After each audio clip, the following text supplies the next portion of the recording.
চিন্তা করে দেখেন, জামানার মুজাদ্দিদ যারা, ইমাম যারা, এদের সামান্য সিদ্ধান্ত এটা পরবর্তী প্রজন্মের জন্য দলিল হয়ে যায়, দলিল। আমি ঘটনা বলতে গেলে অন্যদিকে চলে যাবে। আজকে যদি ওই দিন ইমাম আবু হানিফা এরপরে হাদিয়া গ্রহণ করত, যে বাইতুল মালের সম্পদ খলিফা হাদিয়া দিয়েছে, এটা যদি গ্রহণ করত, তাদের জন্য যদি বাজেট থাকতো ভিন্ন কথা, কিন্তু সাধারণভাবে যদি ইমাম আবু হানিফাকে দেওয়া হতো, জানার পরেও যদি ইমামে আজম আবু হানিফা ওই হাদিয়াটা গ্রহণ করতেন, খলিফার বাইতুল মাল থেকে দেওয়া হাদিয়া গ্রহণ করতেন, আজকে তাইলে গোটা দুনিয়ার মধ্যে দেখা যাইত উলামায়ে কেরাম রাষ্ট্রীয় কোষাগারের হাদিয়া গ্রহণের ক্ষেত্রে ইমাম আজমের ওই ঘটনাটাকে দলিল বানায়া নিত। বলতো কি, ইমাম আবু হানিফারে হাদিয়া দিছে না, জায়েজ না থাকলে উনি গ্রহণ করছে, এবার আমাকেও দিলে আমরাও জম্মের আকারে নিব। ইমাম আবু হানিফা এবার আর একটু কঠোর হয়ে গেলেন, বলতেছে শোনো, তুমি তোমার এই হাদিয়া খলিফাকে ফেরত দিবা, সাথে সাথে বলবা রাষ্ট্রীয় বাইতুল মাল থেকে তার জন্য নির্ধারিত একটা সম্মানী আছে, এই সম্মানীর বাইরে একটা মোহর ব্যক্তিগত কাজে ব্যবহারের সুযোগ নেই। লোকটা একটু রাগ হয়ে গেছে, এইবার ওই মোহর ফেরত নিয়া খলিফা মনসুরের কাছে গিয়া বলতেছে, মনসুর, ইমাম আবু হানিফা এরকম এরকম বলছে। দিলরে আর একটু তাল বানায় নিছে। ইমাম আবু হানিফার এই কথাগুলো শুনে খলিফা মনসুর এবার চূড়ান্ত রাগান্বিত হয়ে গেছে, ফোর্স পাঠায় দিছে, যাও ইমাম আবু হানিফাকে জেলখানায় আটকাও। ইমাম আবু হানিফাকে জেলখানায় আটকানো হলো। অত্যাচার জুলুমের স্টিম রোলার চলতেছে। ঐতিহাসিকদের থেকে দুইটা মত। প্রথমটা হলো ইমাম আবু হানিফাকে জেলখানার মধ্যে চাবুক মারা হইতো, আর বলা হতো প্রধান বিচারকের দায়িত্ব গ্রহণ করেন, তাহলে ছেড়ে দেওয়া হবে।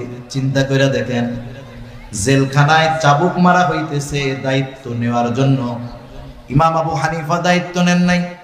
ঐতিহাসিকদের দুইটা মত। ওই অবস্থায় অসুস্থ ইমাম, তাকে খাবারের সাথে বিষ প্রয়োগ করে হত্যা করা হলো। আর একটা বর্ণনা ঐতিহাসিকদের, যখন তিনি প্রচন্ড রকমের অসুস্থ হয়ে গেছেন, বাড়িতে পাঠায় দেওয়া হলো, গৃহবন্দী করে ফেলা হলো। ওই অবস্থায় ইমামে আজম দুনিয়া থেকে বিদায় নিলেন। ইমামে আজমকে তার ছাত্ররা জিজ্ঞাসা করতেছিল, ইমাম, আপনি তো প্রধান বিচারকের দায়িত্ব নেওয়ার জন্য যত যোগ্যতা, জ্ঞান, ইলম যা দরকার সব আপনার ছিল, এত কিছু থাকার পরেও, যোগ্য হওয়ার পরেও আপনি দায়িত্ব নিলেন না, খলিফার জুলুম অত্যাচার সহ্য করলেন, কারণটা কি? ইমাম আবু হানিফা বললেন, শোনো, আমি যেই দায়িত্ব নেই নাই, কিয়ামতের দিন এই দায়িত্বের ব্যাপারে আমাকে জিজ্ঞাসা করা হবে না। কিন্তু যদি আমি প্রধান বিচারকের দায়িত্ব নিতাম, প্রধান কাজীর দায়িত্ব যদি নিতাম, ওইটা তো আমার কাছে আমানত হয়ে যাইত। কিয়ামতের দিন আমার দায়িত্বের ব্যাপারে আল্লাহ তাআলা জিজ্ঞাসা করত। যদি কখনো এই দায়িত্ব পালন করতে গিয়ে ত্রুটি বিচ্যুতি হয়ে যাইত, কিয়ামতের দিন আল্লাহর সামনে আমাকে খেয়ানতের ঋণ বোঝা নিয়ে আল্লাহ জুলুম করার পরেও প্রধান বিচারকের দায়িত্ব আমি গ্রহণ করি না। আর আমরা তো দায়িত্ব নেওয়ার প্রতিযোগিতা করি। তিনি এটা জানতেন।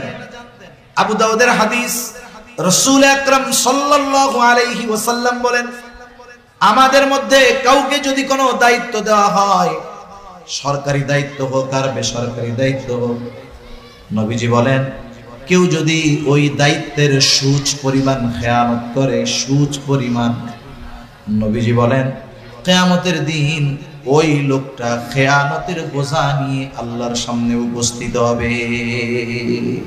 আমি যে আয়াতখানা আপনাদের খেদমতে তিলাওয়াত করেছি, উক্ত আয়াতের মধ্যে আল্লাহ সুবহানাহু ওয়া তাআলা খুবই সুন্দর দুইটা নসিহত, দুইটা ওয়াজ আমাদেরকে করেছেন।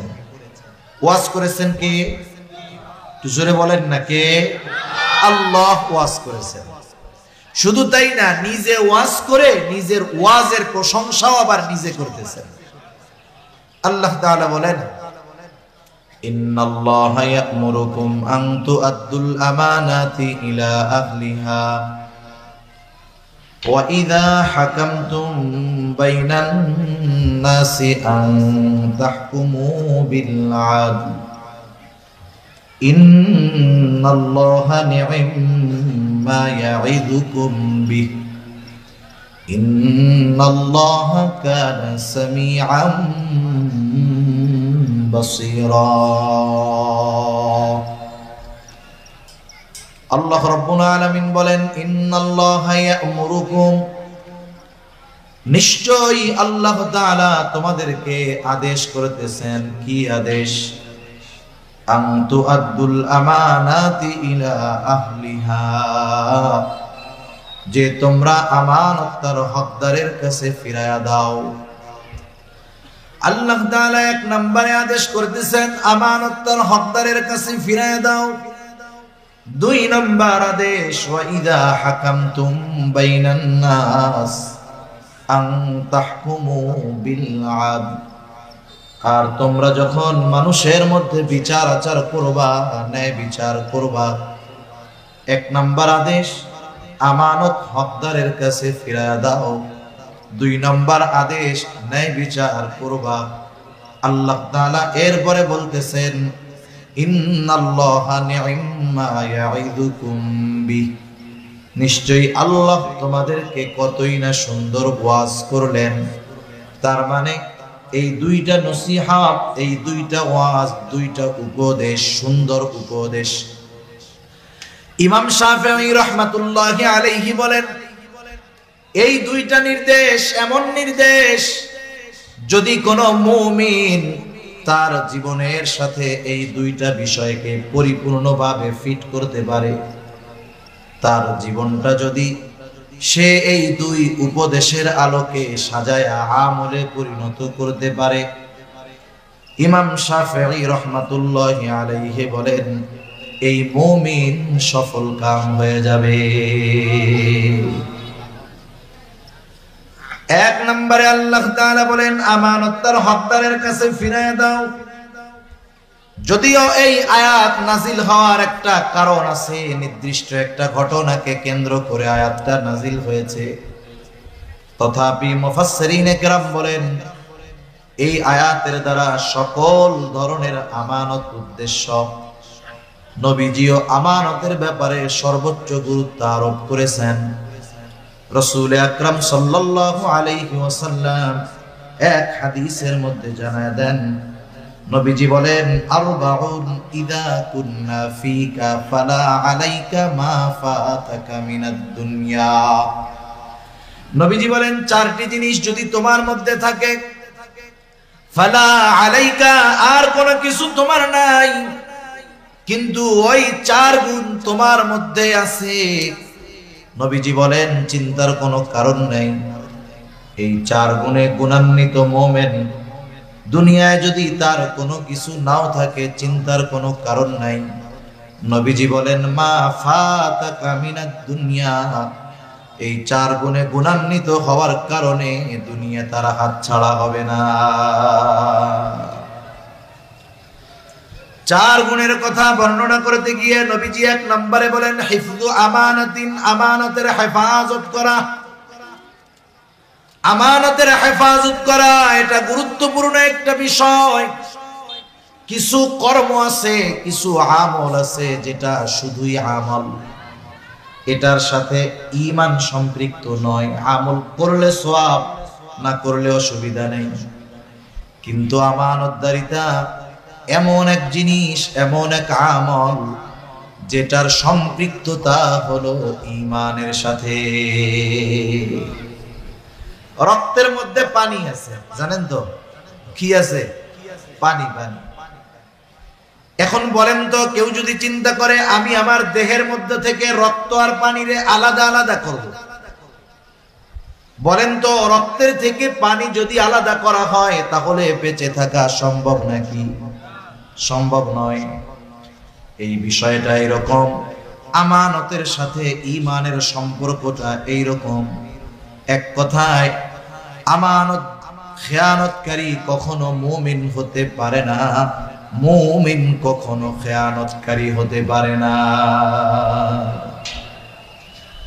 সেজন্য নবীজি বলেন আমানতদারিতার সম্পর্ক ঈমানের সাথে। নবীজি বলেন লা ঈমানা লিমান লা আমানাতা লাহ। নবী বলেন যার মধ্যে আমানতদারিতা নাই তার ঈমান নাই। শুধু তাই না, নবীজি জানায় দিয়েছেন আমানতদারিতা হলো মুমিনের ভূষণ।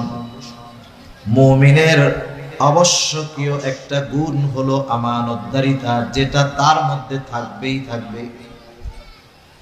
আর আমানতের খেয়ানত করা এটা হলো মুনাফিকের আলামত। সেই জন্য মুমিন কখনো খেয়ানতকারী হতে পারে না, আর খেয়ানত যে করে সে কখনো মুমিন হতে পারে না। নবীজি সাল্লাল্লাহু আলাইহি ওয়াসাল্লাম হাদিসের মধ্যে জানায় দেন, এক হাদিসের মধ্যে আসছে মুনাফিকের আলামত হলো তিনটা। নবীজি বলেন ইদা হাদ্দাসা কাযাবা। মুনাফিকের অন্যতম আলামত, মুনাফিক যখন কথা বলে মিথ্যা কথা বলে। ইদা ওয়াদা আখলাফা, যখন সে ওয়াদা করে ওয়াদা খেলাফ করে। ইদা তুমিনা খানা, আমানতের খেয়ানত করে।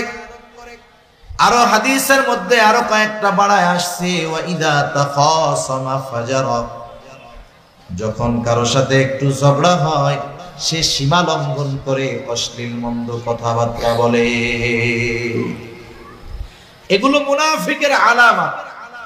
আফসোসের বিষয় হলো আলামত মুনাফিকের, কিন্তু সমাজে অনেক মুমিনের মধ্যে এই চারটা মুনাফিকের আলামত একসাথেই পাওয়া যায়। ঠিক কিনা বলেন?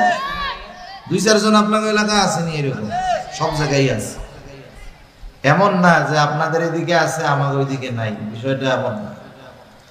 এই মুনাফিকের চার আলামত এমন ব্যক্তির মাঝে আছে, দেখা যায় সে 5 ওয়াক্ত নামাজও পড়ে, হজও করছে, সব কিছু আছে ঠিক, কিন্তু মুনাফিকের আলামতের ডিব্বা নিয়ে ঘুরতেছে। আছে না নাই? নবীজি বলেন চারটাই যদি থাকে ওইটা হলো খাঁটি মুনাফিক। আর যদি একটা থাকে তাহলে কমপক্ষে মুনাফিকের আলামত তার মধ্যে আছে। এই আলামত গুলা হলো ভাইরাস, ভাইরাস জীবাণু। কিছু কিছু জীবাণু, কিছু কিছু ভাইরাস আছে এতটা মারাত্মক জীবনকে ধ্বংস করে দেয়। যেমন ক্যান্সার, ক্যান্সার রোগী যারা তারাও ভাইরাস জীবাণুর দ্বারা আক্রান্ত। দেখা যাবে যে কোনো ঘা থেকে বা যে কোনো কিছু থেকে ক্যান্সারের জীবাণু প্রকাশ পেয়েছে। ক্যান্সার হলো এমন এক রোগ যেটার আলামত সহজে প্রকাশ পায় না। যখন আলামত প্রকাশ পায় ওই সময় চিকিৎসা করে ফিরে আসা কঠিন হয়ে যায়। একজন ব্যক্তি যখন পরিপূর্ণভাবে ক্যান্সারের জীবাণু দ্বারা আক্রান্ত হয়ে যায়, টাকা পয়সা থাকলে বড় চিকিৎসা করে, বিদেশে যায়, কেমোথেরাপি দেয়, রেডিওথেরাপি দেয়। ক্যান্সারের রোগী যাদেরকে থেরাপি দেওয়া হয়, সুন্দর চেহারার মানুষটাও কালো কুচকুচে হয়ে যায়। স্বাস্থ্যবান মানুষটার স্বাস্থ্য ভেঙে যায়। সারা গায়ে পশম, মাথার চুল, মুখের দাড়ি সব কিছু ওই রেডিয়েশনের কারণে সব কিছু দেহ থেকে ঝরে যায়। দাড়ি ঝরে যায়, চুল ঝরে যায়, একেবারে চোখের উপরের ভুরুটা, চোখের পাপড়িটাও উঠে যায়। আমি যতজনরে দেখছি ক্যান্সারের পরে থেরাপি নিয়েছে যুবক মানুষ, কিন্তু 10-15 বছর থেরাপি নেওয়ার পরে বেঁচে আছে এমনটা আমি দেখি নাই। 4-5-6 বছরের মধ্যে শেষ, দুনিয়া থেকে চলে যায়। তাহলে ক্যান্সার এমন এক ভাইরাস, এমন এক জীবাণু যেটা মানুষের জীবন ধ্বংস করে দেয়। কিন্তু মুনাফিকের আলামত গুলো ভাইরাস, জীবাণু। এটা হয়তো মানুষের জীবন ধ্বংস করবে না, কিন্তু এই মুনাফিকের আলামত গুলো মুমিনের মধ্যে যদি বিস্তার লাভ করে ফেলতে পারে, মুমিনের ঈমানকে ধ্বংস করে তাকে জাহান্নামী বানায়া দিবে। ক্যান্সারের কারণে মরবে, মরে যাবে হয়তো, কিন্তু ঈমান ধ্বংস হবে না হয়তো। কিন্তু মুনাফিকের আলামত এগুলা যদি আমার আপনার মধ্যে থাকে, এগুলো আমার ঈমান নষ্ট করে দেওয়ার কারণ হয়ে যেতে পারে। এজন্য আল্লাহ তাআলা কোরআনুল কারীমে মুনাফিকের ব্যাপারে যা বলছেন, কাফেরের ব্যাপারেও বলেন নাই। আল্লাহ তাআলা বলেন, ইন্নাল মুনাফিকিনা ফিদ দারকিল আসফালি মিনান নার ওয়া লান তাজিদা লাহুম নাসীরা। মুনাফিকের স্থান হবে একেবারে জাহান্নামের তলদেশে। তাদের জন্য আপনি কোনো সাহায্যকারী পাবেন না, কোনো সাহায্যকারী তাদের নাই। সেজন্য নবী আমাদেরকে মুনাফিকের আলামতগুলো জানায় দিয়েছেন। নবীজি মুনাফিকের আলামতগুলোর মধ্যে অন্যতম একটা আলামত, ইযা তুমিনা খানা, আমানতের খেয়ানত করা। তাহলে বোঝা গেল আমানতের হেফাজত করা এটা মুমিনের ভূষণ, আর আমানতের খেয়ানত করা এটা হলো মুনাফিকের অন্যতম আলামত। সেজন্য নেফাকি থেকে আমাদেরকে, আমানতের খেয়ানতকারিতা থেকে আমাদের বাঁচতে হবে। আমার আপনার নবী আমানতদার নবী ছিলেন। নবীজির আমানতদারিতার গল্প যদি বলি অনেক সময় পার হয়ে যাবে। নবীজির আমানতদারিতার ঘোষণা নবুয়াতির পরে আল্লাহ তাআলা দিয়েছেন, বিষয়টা এমন নয়। বরং নবীজির আমানতদারিতার ঘোষণা নবুয়াতির বহু বহু বছর আগে কাফেররা আমার আপনার নবীকে আমানতদার বলে উপাধি দিয়েছে। আল আমিন, বিশ্বস্ত, আমানতদার, সত্যবাদী, এ ধরনের উপাধি নবুয়াতির পরে আল্লাহ তাআলা দিয়েছেন এমনটা নয়। বরং নবুয়াতির বহু আগে মক্কার কাফেররা আমার আপনার নবীকে এই সমস্ত উপাধিতে ভূষিত করেছে। সুবহানাল্লাহ। একজন ইংরেজ ঐতিহাসিক নবীজির জীবনী লিখছেন, ওনার নামটা আমার যেখানে আসতেছে না। উপমহাদেশ তিনি সফর করেছেন, দীর্ঘ সময় উপমহাদেশের মুসলমানদেরকে নিয়ে গবেষণা করেছেন। এই গবেষণার আলোকে মুসলমানেরা যার অনুসরণ করে তাকেও নিয়ে তিনি লেখাপড়া করেছেন, গবেষণা করেছেন। তিনি একটা নবীজির জীবনী নিয়ে লিখছেন। ওই জীবনীর মধ্যে তিনি আমার আপনার নবীজি লিখেছেন, মুসলমানদের নবী মুহাম্মদ সাল্লাল্লাহু আলাইহি ওয়াসাল্লাম সে এমন একজন মহামানুষ ছিলেন, মহামানব ছিলেন, এতটা বিশ্বস্ত ছিলেন, এতটা আমানতদার ছিলেন, চরম আকারের সর্বোচ্চ পর্যায়ের সত্যবাদী ছিলেন। তার আমানতদারিতা এমন ছিল যে তার ঘোর দুশমন, তার শত্রু নির্বিঘ্নে নিশ্চিন্ত মনে তার সবচেয়ে দামি সম্পদটাও নিশ্চিন্ত মনে মুহাম্মাদের কাছে আমানত রাখত। দুশমন, বন্ধু না, দুশমন। শুধু তাই না, আরেকজন ঐতিহাসিক লিখতেছেন যে মুহাম্মদ সাল্লাল্লাহু আলাইহি ওয়াসাল্লাম তার আমানতদারিতা এমন ছিল, একজন মানুষ তার সম্পদ নিজের কাছে যত নিরাপদ মনে করত, তার চাইতে বেশি নিরাপদ নবীজির কাছে রাখা মনে করত। এই জন্যই মক্কার মানুষেরা মুহাম্মাদের সাথে মতবিরোধ, শত্রুতা থাকার পরেও মক্কার মানুষেরা তাদের দামি দামি বস্তুগুলা মুহাম্মাদের কাছে তার হেফাজতে তথা তার কাছে আমানত রাখত। কেমন আমানতদার নবী ছিলেন! সেই আমানতদার নবীর উম্মত আমরা, আমাদের আমানতদারিতার অবস্থা যাচ্ছে তাই। একেবারে আমাদেরকেও আমানতদার হওয়ার দরকার। রাসূল আকরাম সাল্লাল্লাহু আলাইহি ওয়াসাল্লাম সেই জন্য আমানতদারিতার বিষয়গুলো আমাদেরকে সুস্পষ্ট করে দিয়ে গেছেন। সাধারণত আমরা মনে করি আমানত মনে হয় এটা লেনদেন সংক্রান্ত বিষয়ের সাথেই হয়, লেনদেনের মধ্যেই মনে হয় আমানতদারিতা হয়। কেউ আমার কাছে কোনো সম্পদ আমানত রাখলো, যথাসময়ে আমি তার সম্পদটাকে ফিরিয়ে দিলাম, আমি মনে করি আমি বড় আমানতদার। মানুষেরাও মনে করে হুজুর বড় আমানতদার। আমানতদারিতাকে নির্দিষ্ট একটা সীমার মধ্যে আমরা সীমাবদ্ধ করে ফেলছি, কিন্তু বাস্তবতা হলো আমানতদারিতা এটা ব্যাপক একটা জিনিস। এক কথায় একটা মানুষের জীবনের পদে পদে প্রতিটা কদমে কদমে আমানত রয়েছে, কিন্তু এইটারে আমরা শুধু লেনদেনের মধ্যে সীমাবদ্ধ করে ফেলছি। সেজন্য আমানতদারিতার ব্যাপারে জানার দরকার।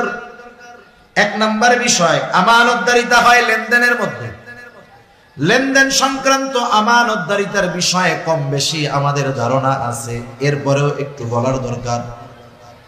একটা হলো আমাদের কাছে সাধারণভাবে কারো কাছে কিছু জমা রাখা, আর একটা হলো আমানত রাখা। আমানতদারিতার মাসালা একরকম, আর সাধারণভাবে জমা রাখার মাসালাটা আর একরকম। আমানতদারিতার ক্ষেত্রে কেউ যদি আমার আপনার কাছে আইসা 500 টাকার একটা ছেঁড়া নোট দিয়া বলে যে এই 500 টাকা আপনার কাছে আমানত, এখন যার কাছে আমানত রাখা হলো তিনি যদি চিন্তা করেন বাজারে আসলাম, পকেটের এই পুরান টাকাটা দিয়া 500 টাকার বাজার করে নিয়ে যাই, বাড়িতে গিয়া পরে যখন চাইবে তখন তারে 500 টাকা দিয়ে দিব। যদি টাকাটা আমানত হয়, এক্ষেত্রে সংখ্যাটা আমানত নয়, বরং তার কাছে বস্তুটাই আমানত। এখন তার দায়িত্ব হলো ওই ছেঁড়া টাকাটাকে সংরক্ষণ করা, যখন সে চাইবে হুবহু ওই পুরন টাকাটাই তাকে ফেরত দিতে হবে। আর যদি জমা রাখে যে আপনি রাখেন আমারে বলে 500 টাকা দিলে হবে, এক্ষেত্রে সে ব্যবহার করতে পারে। সেজন্য আমানত যখন কেউ রাখবে, যেটা রাখবে ওইটারই সংরক্ষণ করতে হবে। জামানতের টাকা হারায় গেলে এক মাসলা, আমানতের টাকা হারায় গেলে আর এক মাসালা। সেই মাসালা থাক, বলার দরকার নাই, এমনি আমরা সুযোগ খুঁজি, বুঝেন নাই? এমনি তো সুযোগ তালাশ করি। এরপরে দেখা যাবে একজন আমানত রাখছে, ইচ্ছা করে হারায় ফেললাম। মাসালা হলো আমানতের বস্তু যার কাছে আমানত রাখা হয়েছে অনিচ্ছাকৃত ভাবে যদি হারায় যায়, চুরি হয়ে যায়, যার কাছে আমানত রাখা হয়েছে তাকে ধরা যাবে না। এখন যদি এই মাসালার দিকে যান, অনেকে ব্যাংকে আমানত রাখে না, রাখে না, অনেকে কত এনজিও গজায় উঠে আমানত রাখে। এখন ওই আমানত ওরা নিজেরা ভক্ষণ করে কয় আমানত তো সব শেষ। এই সুযোগ বাঙালি ভালো বুঝতে পারবে। সেজন্য সব কথা বাঙালির কাছে ক্লিয়ার করা উচিত না, আমার যেটা মনে হয়। তা যাই হোক, এক নম্বরে আমানতদারিতা হলো লেনদেন আদান প্রদানের মধ্যে। সম্পদ আমার কাছে কেউ পায়, জমিন পায়, এটা আমানত। তার হকদারের কাছে ফিরাইয়া দেওয়া এটা আমার দায়িত্ব। আমার কাছে যদি কারো আমানত থাকে, কারো হক থাকে, সেটা আমানত হোক আর সাধারণ হক হোক, ফিরাইয়া দেওয়াটা আমার দায়িত্ব। আদেশ আল্লাহ তাআলা আমাকে দিয়েছেন। যে কোনো ক্ষেত্রে এটা হতে পারে। মনে করেন দোকানদারের কাছ থেকে দোকান থেকে বাকি আনা হয়, বাকি আনেন, দোকানদারকে 500 টাকার বাজার নিয়ে বললেন লেখা রাখো, পরে আইসা দিয়া দিব। দোকানে ভিড়, দোকানদারের লিখতে মনে নাই। 2 দিন পরে আপনি গেছেন, যাওয়ার পরে বলতেছেন বাকি খাতাটা খুলো তো দেখি, কিছু টাকা মনে হয় বাকি আছে।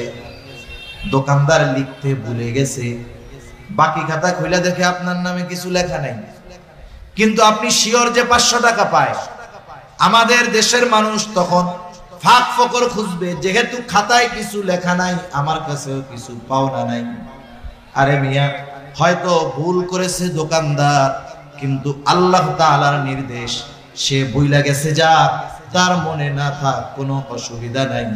তোমার দায়িত্ব হলো তোমার কাছে যে পাওনা আছে, এই পাওনাটা তুমি নিজ দায়িত্বে ফিরাইয়া দিবা।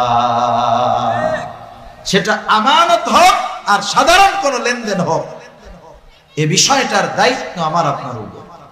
আল্লাহ তাআলা আমাকে আপনাকে লেনদেনের ক্ষেত্রে স্বচ্ছ হওয়ার তৌফিক দান করুন। বুজুর্গ আল্লাহর ওলির গোমর ফাঁস হয়ে যায় এই লেনদেনের ক্ষেত্রে। কঠিন এক জিনিস এই মুআমালাত, যে কি জিনিস, বহুত আল্লাহওয়ালার ঘোমটা খুলে যাবে এই লেনদেনের ক্ষেত্রে। তাহলে এক নম্বরে আমানতদারিতা হয় লেনদেনের মধ্যে। দুই নাম্বার, এই জবানের কথাটাও হয় আমানত। রাসূল আকরাম সাল্লাল্লাহু আলাইহি ওয়াসাল্লাম এক হাদিসের মধ্যে বলেন, ইযা হাদাসার রাজুলু সুম্মা ইলতাফাতা ফাহিয়া আমানাতুন। নবীজি বলেন, যখন কেউ কথা বলে আর এদিকে সেদিকে তাকায়, ফাহিয়া আমানাতুন, যেই কথাটা আমার আপনার কাছে ডানে বামে তাকায়া কেউ বলল, নবীজি বলেন কথাটা আমানত। এই কথাটা আমি ছাড়া অন্য কারো কাছে যদি পৌঁছাই, কারো কাছে বলি, খেয়ানত হয়ে যাবে। কিন্তু আমাদের খাসলাত, আমাদের অভ্যাসটা হইল ঠিক এর বিপরীত। কেউ যদি আমার কাছে আইসা বলে, হুজুর আপনার কাছে আমি এই কথাটা বললাম, আপনি কিন্তু হুজুর আর কারো কাছে বইলেন না। এই যে আমাকে যখন বলে আর কারো কাছে বইলেন না, তখন ওই ব্যক্তির কথাটা হজম করা আমার জন্য কষ্টের হয়ে যায়। এমন অবস্থা হয় আরেকজনের কাছে না বলা পর্যন্ত আমার আর ভালো লাগে না। মনে হয় যে পেটের মধ্যে খালি কথাটা কামড়াইতেছে আর ডিসুম ডিসুম করতেছে। সেই লোক দেখা যাবে আমার আপনার চোখের আড়াল হওয়ার আগে কাছের জন্য ডাইকে কই, কি কইছে জানো? বলে না, বলে আমার খুব বিশ্বাস করে, খুব গোপন একটা কথা আমার কাছে বলছে, কাউরে বলতে মানা করছে। আমি তোরে বললাম, তুই কিন্তু কাউরে কইস না। আর আমি যারে বললাম যে আমি শুধু তোকে বললাম, তুমি কাউকে বইলো না, ও তো এই আমলটুক তো কমপক্ষে করবে নাকি? ও এবার আরেকজনকে বলবে, দেখ হুজুরি কি মিথ্যা কথা বলে? না না, হুজুরকে আমাকে খুব বিশ্বাস করে, আমার কাছে এই কথাটা বলছে অমুকের ব্যাপারে, আমি তোমাকে বললাম, তুমি কাউরে কইও না। দেখা যাবে এরপরে সকাল বেলার কথা দুপুর হওয়ার আগে আগে 100 জনের কাছে পৌঁছায় গেছে। যে যাকে কথাটা বলে, বলার পরে বলে, আমি তোমারে কইলাম, তুমি কাউরে কইও না। কিন্তু কথা পৌঁছায় গেছে 100 জনের কাছে। আমি বলছিলাম একজনের কাছে, পৌঁছায় গেছে 100 জনের কাছে। বলেন তো 100 জনের কাছে কথাটা পৌঁছানোর জন্য দায় আমার, ঠিক কিনা বলেন? এখানে আর আমার খেয়ানত একটা নাই, আমার খেয়ানত হয়ে গেছে 100 খেয়ানত। কারণ নবীজি বলেন, কারো দ্বারা যখন কোনো নেক কাজের সূচনা হয়, ওই কাজটা দুনিয়ায় যতদিন চলবে, যতজন করবে, সকলের ওই নেক কাজের সওয়াব শুরু করনেওয়ালার আমলনামায় আল্লাহ তাআলা যোগ করে দেয়।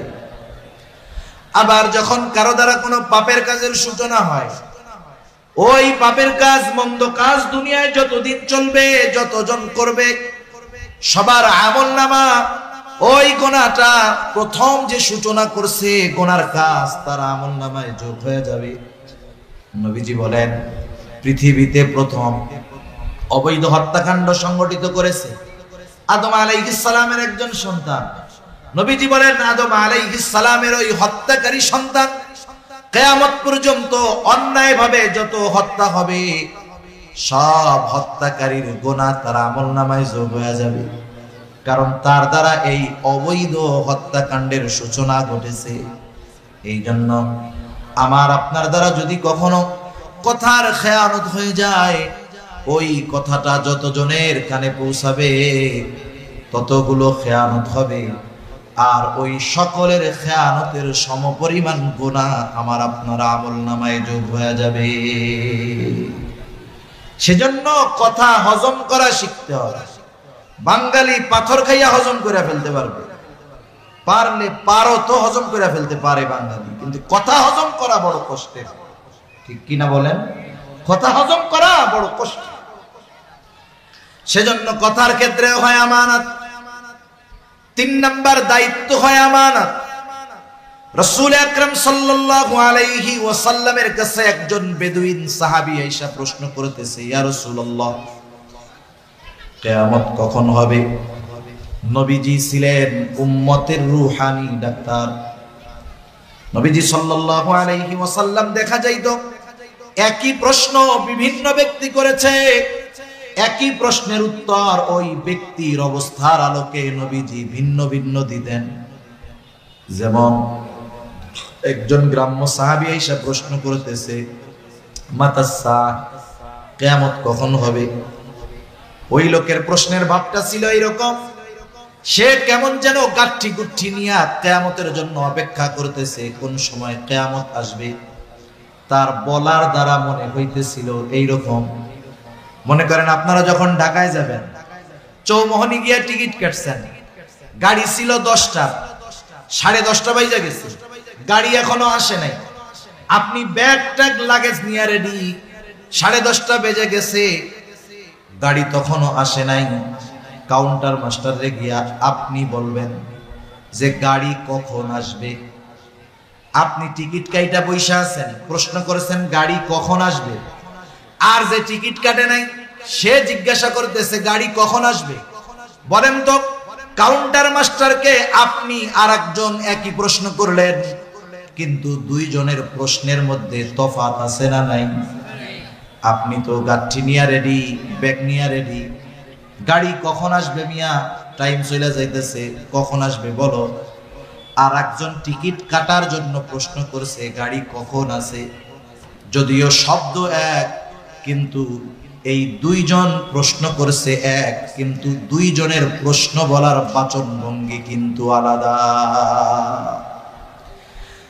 ও ওনার প্রশ্নের ভাবে মনে হচ্ছে উনি কিয়ামতের জন্য অপেক্ষা করতেছে, ওই টিকিট কাটা আল্লাহর বান্দার না, গাড়ি কেন আসে না। এই ব্যক্তির প্রশ্নের অবস্থা নবীজি বুঝতে পারছেন, জবাব না দিয়া পাল্টা প্রশ্ন করেছেন, মা আ'দাত্তা লাহা, তুমি কিয়ামতের জন্য কি পাথেয় সংগ্রহ করেছো? লোকটা বলতেছে, ইয়া রাসূলুল্লাহ, আমি আল্লাহ এবং তার রাসূলকে ভালোবাসি। নবীজি বললেন, যে যাকে ভালোবাসে তার সাথে অবস্থান করবে। ওই লোকটাও প্রশ্ন করতেছে কখন কিয়ামত হবে? নবীজি সাল্লাল্লাহু আলাইহি ওয়াসাল্লাম বললেন, যখন আমানতের খেয়ানত হবে, কিয়ামত তখন হবে। প্রশ্ন করা হলো, কি সেইটা ইয়া রাসূলুল্লাহ? নবীজি বললেন, শোনো, যখন কোন দায়িত্ব যোগ্য লোকের জায়গায় যখন অযোগ্য লোককে দায়িত্ব দেওয়া হবে, তখন কিয়ামতের জন্য অপেক্ষা করো। যোগ্য লোকের চেয়ারে অযোগ্য লোক যখন বসবে, বুঝবা কিয়ামত বেশি দূরে নয়, সেটা নিকটবর্তী হয়ে গেছে। এখন এত আর কোনো এমন কথা না, সূক্ষ্ম তাত্ত্বিক কোনো বিষয় নয়, এটা বোঝার জন্য অনেক জ্ঞান, অনেক ইলমের দরকার আছে। এটা বোঝার জন্য দরকার নাই এমন জ্ঞানের। গোটা দুনিয়ার দিকে তাকান, আমাদের দেশ সহ তাকান, ডানে বামে তাকান, তাম দুনিয়ার মধ্যে তাকায় দেখেন, অধিকাংশ জায়গায় দেখবেন যোগ্য লোকের চেয়ারে অযোগ্য মানুষ বসে আছে, ঠিক কিনা বলেন? যোগ্য লোকের চেয়ারে অযোগ্য লোক বসে আছে। এমন এক জামানা ছিল, মানুষ যখন দায়িত্ব নিতে চাইতো না, এই জামানায় দায়িত্ব নেওয়ার প্রতিযোগিতা শুরু হয়ে গেছে। শুধু তাই না, মানুষ দায়িত্ব টাকা দিয়ে কিনতে চায়, ঠিক কিনা বলেন? দায়িত্ব টাকা দিয়ে কিনে, দেশ সেবা করার জন্য টাকা দেয়। কতজন দেখবেন অনেক ইউনিয়ন পরিষদে নির্বাচন হবে, গ্রাম হলো 10টা, ক্যান্ডিডেট 20 জন, প্রত্যেকেই ছাপাইছে অমুক ভাই আপনাদের দোয়া প্রার্থী, এই মার্কায় ভোট দিয়া এই ইউনিয়নের জনগণের জন্য খেদমত করার সুযোগ করে দেন।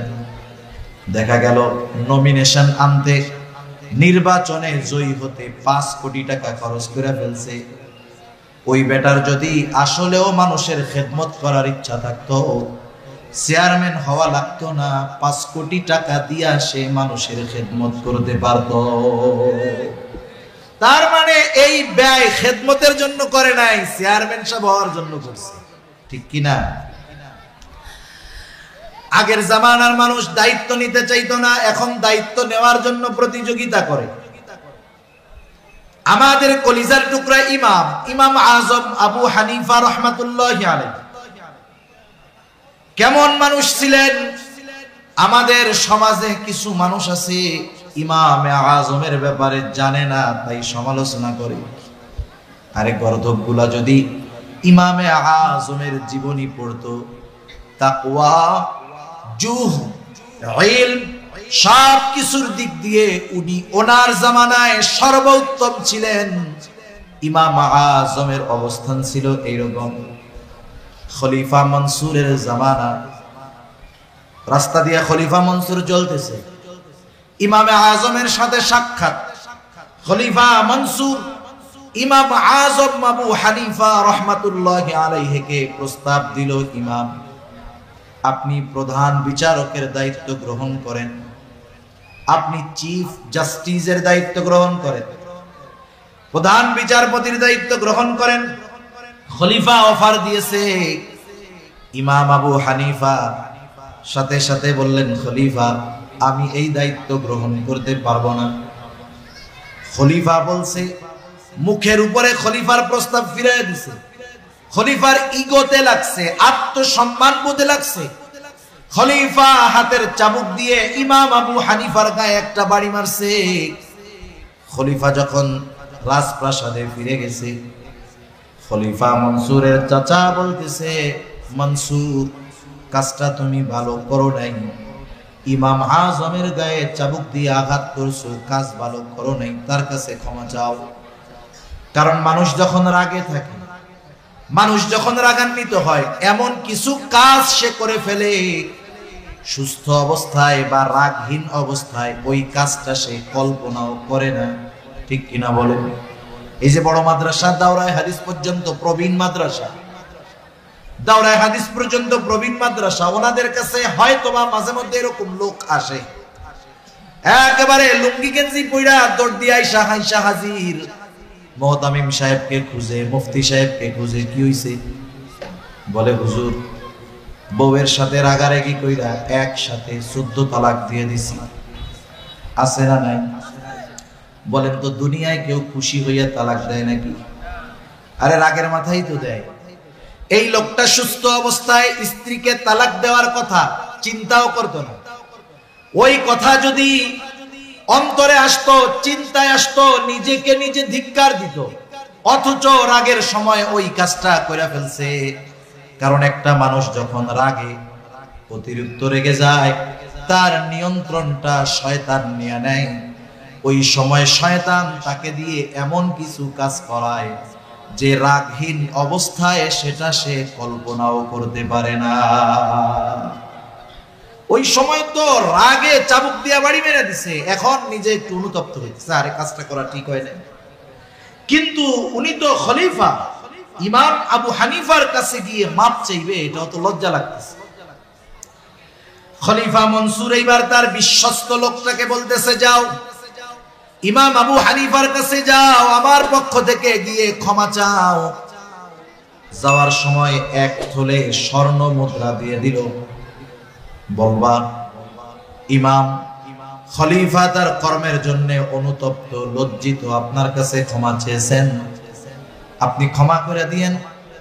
আর এই এক থলে স্বর্ণ মুদ্রা আপনার জন্য হাদিয়া দিয়েছে, আপনি যদি খলিফার হাদিয়াটা গ্রহণ করেন, খলিফা নিশ্চিত হবে যে আপনি তাকে ক্ষমা করে দিয়েছেন।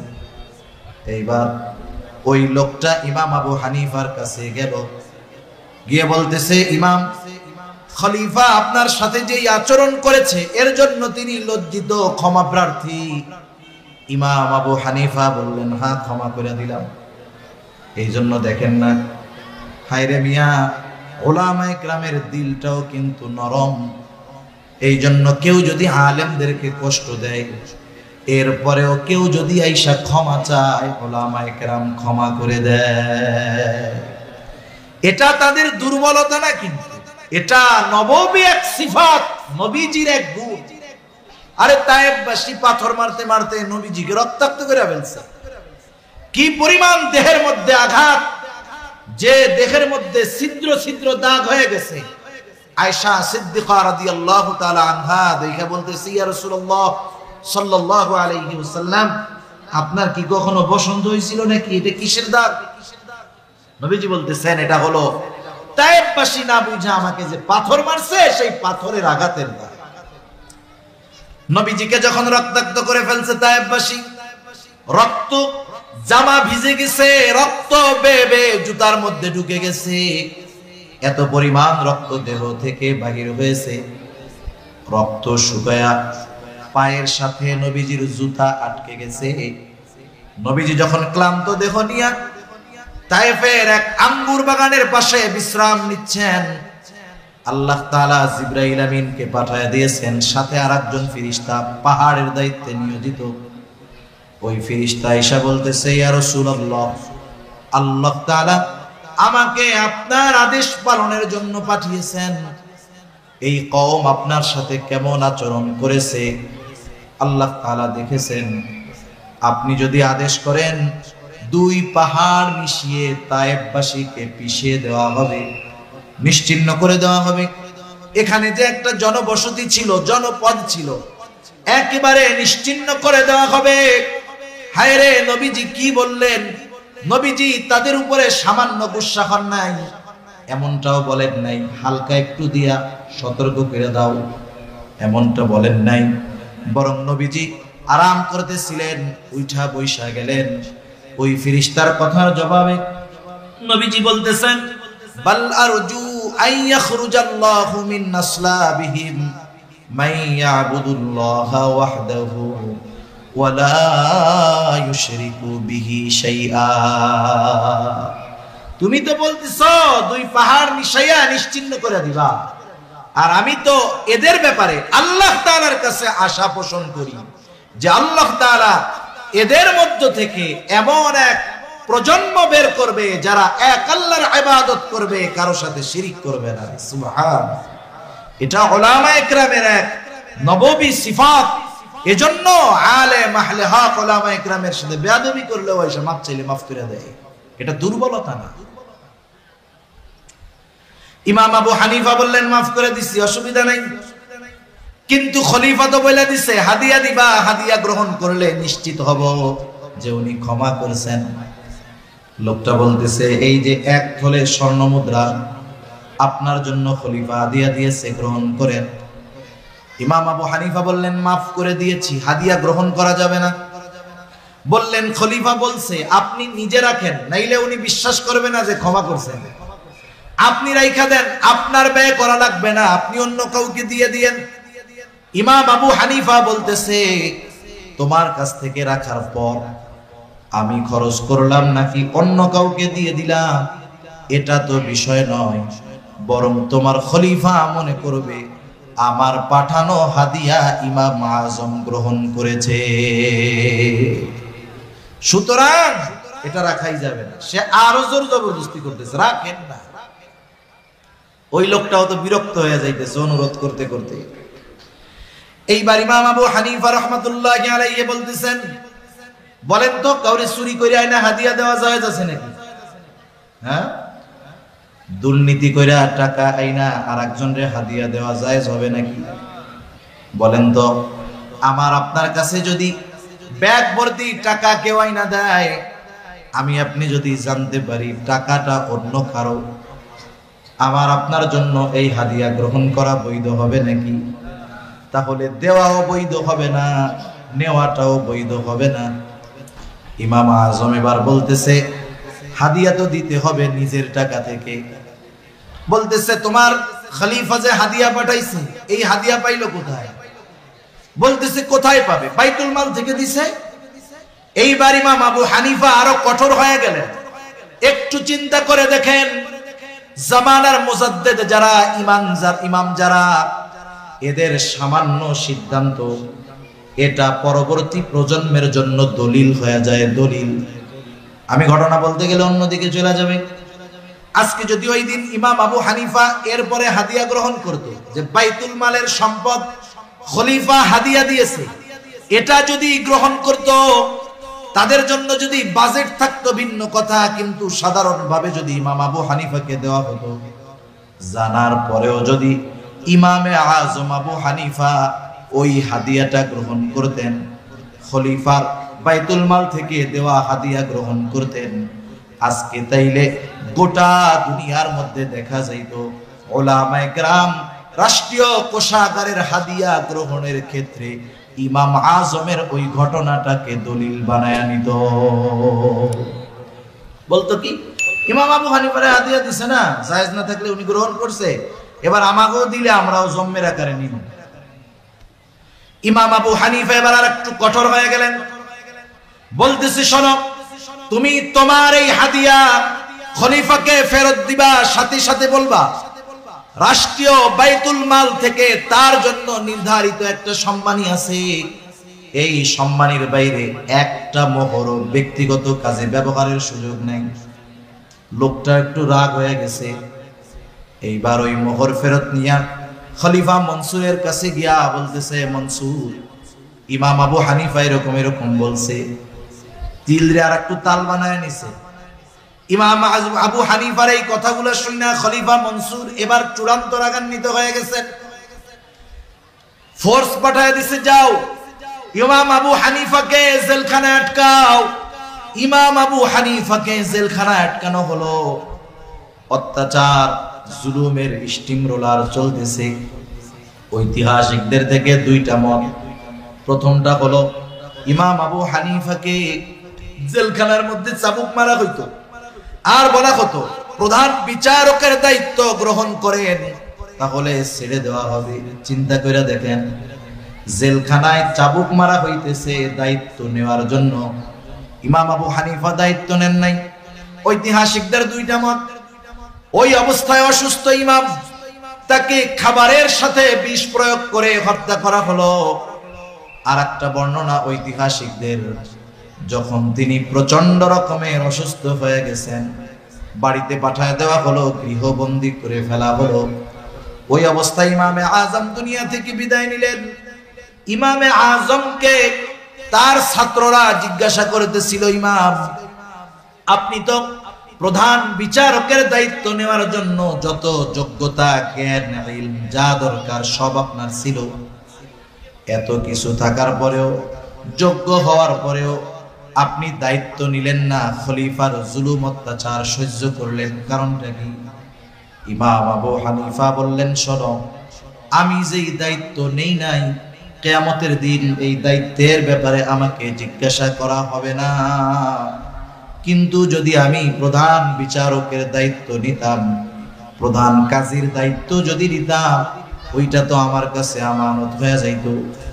কিয়ামতের দিন আমার দায়িত্বের ব্যাপারে আল্লাহ তাআলা জিজ্ঞাসা করত। যদি কখনো এই দায়িত্ব পালন করতে গিয়ে ত্রুটি বিচ্যুতি হয়ে যাইত, কিয়ামতের দিন আল্লাহর সামনে আমাকে খেয়ানতের ঋণ বোঝা নিয়ে আল্লাহ জুলুম করার পরেও প্রধান বিচারকের দায়িত্ব আমি গ্রহণ করি না। আর আমরা তো দায়িত্ব নেওয়ার প্রতিযোগিতা করি। তিনি এটা জানতেন। আবু দাউদের হাদিস, রাসূল আকরাম সাল্লাল্লাহু আলাইহি ওয়াসাল্লাম বলেন, আমাদের মধ্যে কাউকে যদি কোনো দায়িত্ব দেওয়া হয়, সরকারি দায়িত্ব হোক আর বেসরকারি দায়িত্ব হোক, নবীজি বলেন, কেউ যদি ওই দায়িত্বের সুচ পরিমাণ খেয়ানত করে, সুচ পরিমাণ, নবীজি বলেন কিয়ামতের দিন ওই লোকটা খেয়ানতের বোঝা নিয়ে আল্লাহর সামনে উপস্থিত হবে।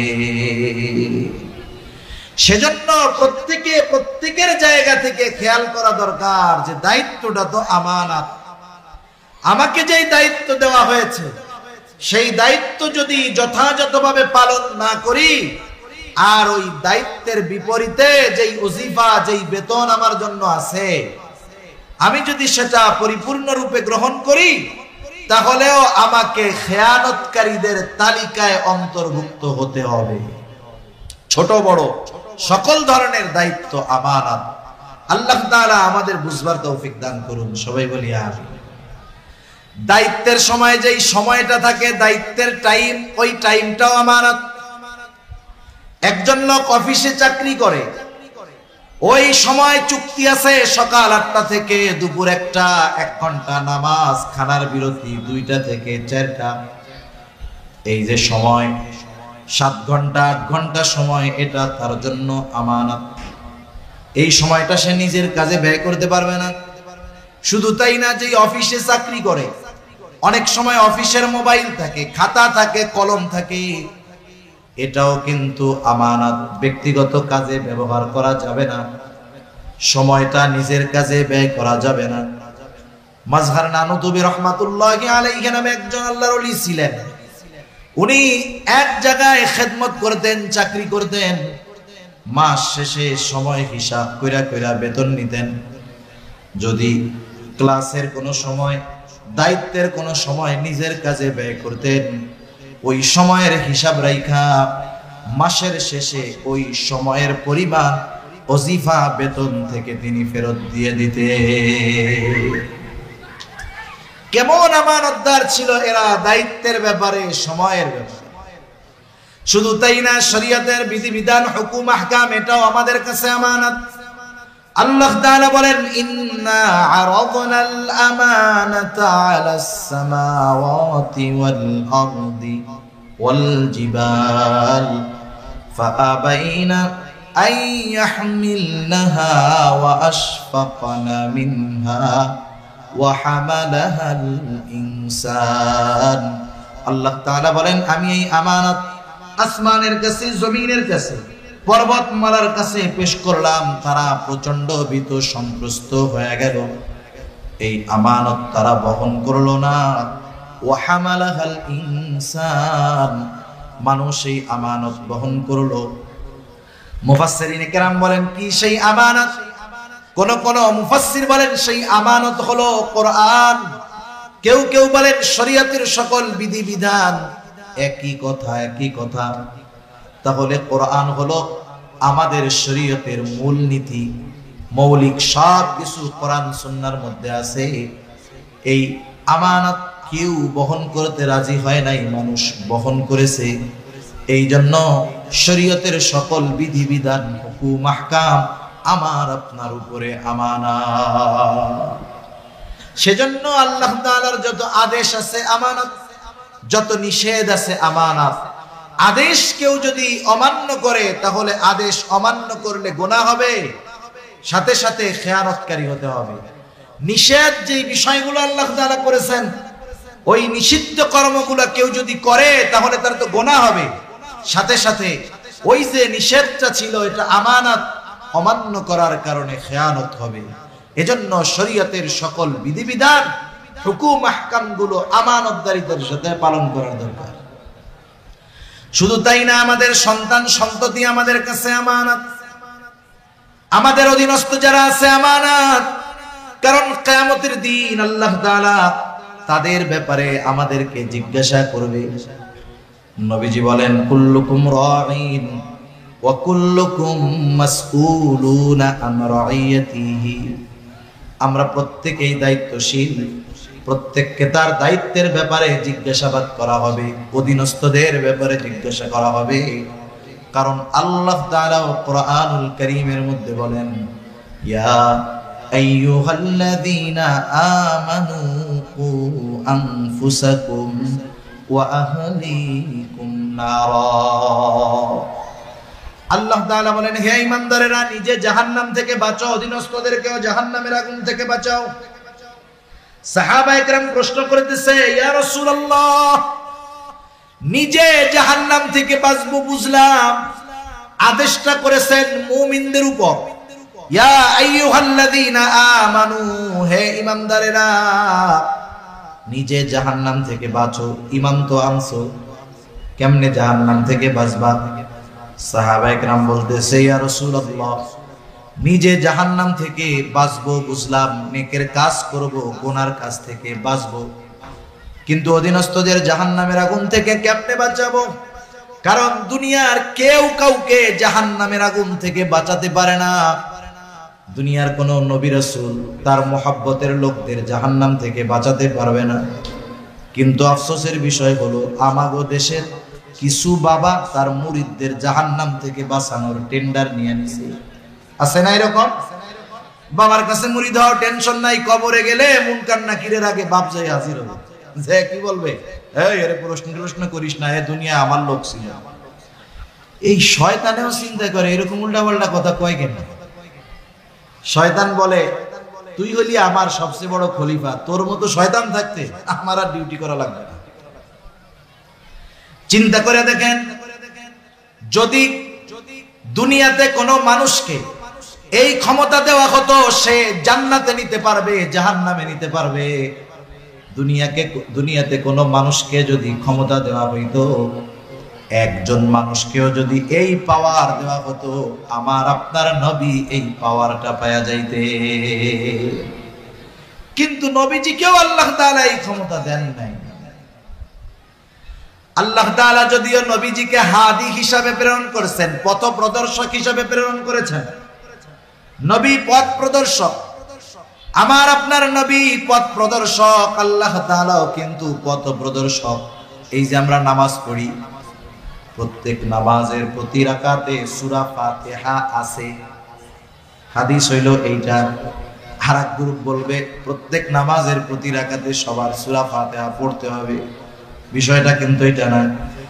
ইমামের পেছনে যখন নামাজ পড়বে, ইমামের কিরাত মুসল্লির কিরাত একা পড়ুক আর জামাতে পড়ুক, প্রতি নামাজের প্রতি রাকাতে সূরা ফাতিহা লাগে। সূরা ফাতিহার মধ্যে আমরা বলি ইহদিনাস সিরাতাল মুস্তাকিম। আল্লাহ তাআলার কাছে দোয়া করি, আল্লাহ তাআলাই এই দোয়া করতে শিখিয়ে দিয়েছেন। আর এই দোয়াটা হলো আসমান জমিনের, আসমানের নিচে জমিনের উপরে সবচাইতে উত্তম দোয়া, সবচাইতে উত্তম ইবাদতের মধ্যে করা হয়। আবার আল্লাহ তাআলা আমার আপনার নবীর ব্যাপারে বলেন ওয়া ইন্নাকা লাতাহদি ইলা সিরাতিন মুস্তাকিম, আপনাকে আমি সিরাতে মুস্তাকিমের পথ প্রদর্শক হিসাবে আমি আপনাকে প্রেরণ করেছি। আমরা আবার নামাজের মধ্যে আল্লাহ তাআলার কাছে বলি ইহদিনাস সিরাতাল মুস্তাকিম, আপনি আমাদেরকে সিরাতে মুস্তাকিমের পথ নির্দেশিকা দেন, সিরাতে মুস্তাকিমের পথ দর্শন দেন। রাসূল ও হাদি আল্লাহ তাআলার কাছেও চাই পথ নির্দেশ। আল্লাহ তাআলা বলেন নবীজি আমি আপনাকে পথ নির্দেশক হিসাবে পাঠিয়েছি। আল্লাহ হাদি, রাসূল ও হাদি, তবে দুই পথ প্রদর্শকের মধ্যে তফাত আছে, পার্থক্য আছে। কথা কি বুঝেন নাকি? একটা উদাহরণ দিলে বুঝতে সহজ হবে। মনে করেন এই জায়গায় একজন অপরিচিত লোক আসছে, যে জীবনে কোনোদিন নোয়াখালী যায় নাই, বেগমগঞ্জ যায় নাই, এই তো রাস্তা যে পেঁচগোছ, যে জীবনে যায় নাই, এর যদি আপনি বলেন, সে যদি আপনার কাছে জিজ্ঞাসা করে ভাই আমি একটু বেগমগঞ্জ চৌরাস্তায় যাবো, চৌমোহনীতে যাবো, সে কিন্তু জীবনে চিনে না। আর অচেনা জায়গা যত সহজ হোক এটা কিন্তু কঠিন মনে হয়। আপনি যখন তারে বলবেন এই রাস্তা দিয়ে যাবা, সামনে একটা রাস্তা পাবা, ওই রাস্তা ধরে আগাবা, আবার ডাইনে যাবা, এরপরে বামে যাবা, এরপরে আর একটু আগাবা, এরপরে ডাইনে বামে গিয়া ওইদিকে বড় একটা চৌরাস্তা পাইবা। বলেন তো যে রাস্তাই চিনে না তারে যদি এইরকম চিনায় দেন, ওর জন্য গন্তব্যে যাওয়া কঠিন না সহজ? মনে করেন এরপরেও আপনি তারে পথ চিনায় দিয়েছেন যে এই পথে এই পথে যাবেন, সেই হিসাবে আপনি হাদি, পথ প্রদর্শক। মনে করেন আরেকজন লোক আসছে, তার কাছে ওই অপরিচিত ব্যক্তি বলতেছে ভাই আমি চৌমোহনী যাব, আমার একটু পথটা বলে দেন। ওই লোকটা মোটর সাইকেল নিয়ে আসছে, কোনো জবাব নাই, বলে আপনি আমার বাইকের পেছনে ওঠেন। এইবার এক কান দিয়া চৌমোহনীতে নামায় দিয়া বলে এটাই হলো চৌমোহনী। ওই প্রথম লোক যে রাস্তা কয়া দিছে এও হাদি। দ্বিতীয় যেই লোকটা মোটর সাইকেলের পেছনে নিয়া গন্তব্য পর্যন্ত পৌঁছায়া দিয়েছে, এই লোকটাও হাদি, পথ প্রদর্শক। বলেন তো এই দুই পথ প্রদর্শকের মধ্যে তফাৎ আছে না নাই? নবীজি হলেন প্রথম জনের মতো। নবীজি পথ চিনায় দিবেন, পথ বলে দিবেন। আর আল্লাহ তাআলা শুধু পথ বলে দিবেন না, ওনার দয়া রহমত দিয়ে ওই পথে পরিচালিত করে গন্তব্য পর্যন্ত পৌঁছায় দিবেন। আমরা ইহদিনাস সিরাতাল মুস্তাকিম যখন বলি, তখন বলি না যে আল্লাহ পথ চিনায় দেন। মূলত এখানে আমরা বলি আল্লাহ, যা গুণগান বর্ণনা করার তো আগে করছি, এরপরে বলি আল্লাহ আপনি আপনার করুণা দিয়ে, দয়া দিয়ে, রহমত দিয়ে সিরাতে মুস্তাকিমে পরিচালিত করে গন্তব্য পর্যন্ত পৌঁছায়া দেন। আর নবীর ব্যাপারে আল্লাহ তাআলা বলতেছেন আপনি পথ চিনায়া দিবেন, পৌঁছায়া দেওয়ার দায়িত্ব আমার। এই জন্য আবু তালেব যখন দুনিয়া থেকে চলে গেছে, নবীজি কান্না করতেছে, আহারে যেই চাচার দ্বারা এত উপকৃত হইলাম, চাচা ঈমান আনতে পারলো না। আল্লাহ তাআলা বললেন, ইন্নাকা লা তাহদি মান আহবাবতা ওয়ালাকিন্নাল্লাহা ইয়াহদি মান ইয়াশা। আপনি যাকে ভালোবাসেন, যাকে চান, তাকে আপনি হেদায়েত দিতে পারবেন না, বরং আমি যাকে চাই তাকে হেদায়েত দিই। সুবহানাল্লাহ। সাহাবায়ে কেরাম জিজ্ঞাসা করতেছে, কেউ তো কাউকে জান্নাতে নিতে পারে না, আমরা কেমনে জাহান্নাম থেকে বাঁচাবো? মুফাসসিরিনে কেরাম বলেন, এর দ্বারা উদ্দেশ্য হলো নিজে নেক আমল করবে, গুনার থেকে বাঁচবে, অধীনস্থ যারা আছে তাদের উপরে সর্বোচ্চ প্রচেষ্টার মাধ্যমে জাহান্নাম থেকে বাঁচানোর চেষ্টা করবে।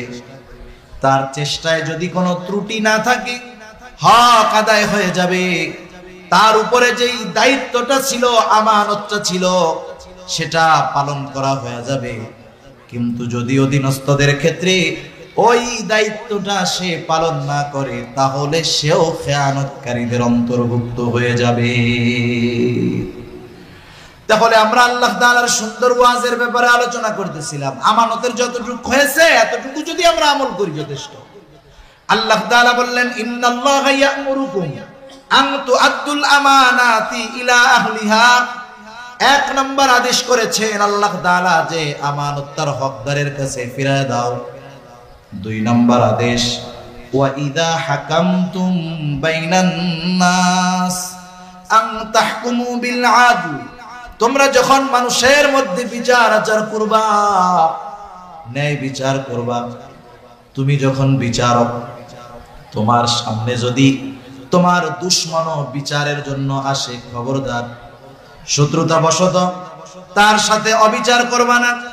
ওয়ালা ইয়াজরিমান্নাকুম শানাআনু কওমিন আলা আল্লা তা'দিলু ই'দিলু হুয়া আকরাবু লিত্তাকওয়া। কোন কওমের উপরে বিদ্বেষ বশত তাদের উপরে অবিচার করবা না, ন্যায় বিচার করবা। ন্যায় বিচারের শ্রেষ্ঠ উপমা নবীজি রেখে গেছেন, সাহাবায়ে কেরাম দেখায় গেছেন, তাবেঈনরা দেখায় গেছে, সোনালী যুগের মুসলিম শাসকেরা দেখায় গেছে। এই জন্য যেই সমাজের মধ্যে ন্যায় বিচার আছে, যেই সমাজের মধ্যে ইনসাফ আছে, ওই সমাজে তো জুলুম থাকতে পারে না। যেই সমাজে, যেই দেশে, যেই জাতির মধ্যে ইনসাফ ন্যায় বিচার আছে, এই সমাজ, এই জাতি বড় সৌভাগ্যবান।